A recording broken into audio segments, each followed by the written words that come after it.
এরপরে নামকরণের ক্ষেত্রে দেখা যায় ওদের নাম অনুসরণ করে। এর কাছে আব্দুল্লাহ, আব্দুর রহিম, আব্দুর রহমান, ইসলাম যে সকল নামকে এলাও করে এ সকল নাম পছন্দ না, এটা বস্তা পচা বাসি হয়ে গেছে।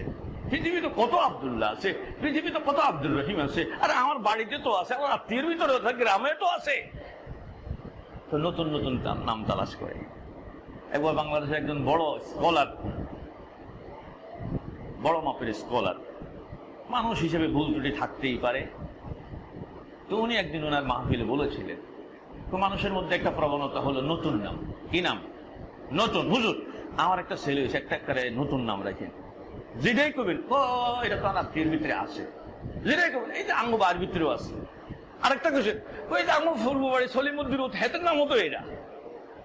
তো এবারে হুজুরে বেদিস আর কি বলতো, এক কাজ করেন, আমি নামকরণ করলাম ইবলিস। একথা কইছি, তখন ওই ব্যক্তি হুজুর কি করলেন আপনি ইবলিস?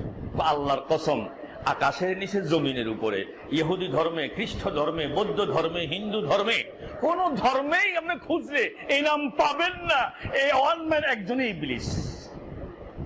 সুতরাং আপনি যখন এই নাম রাখবেন তখন বাড়িতে কারোর ইবলিস পাবেন না, প্রতিবেশী কারোর ইবলিস পাবেন না, আত্মীয় স্বজনের মধ্যে তো পাবেন না, আকাশের নিচে জমিনের উপরে আর কারো নামই পাবেন না।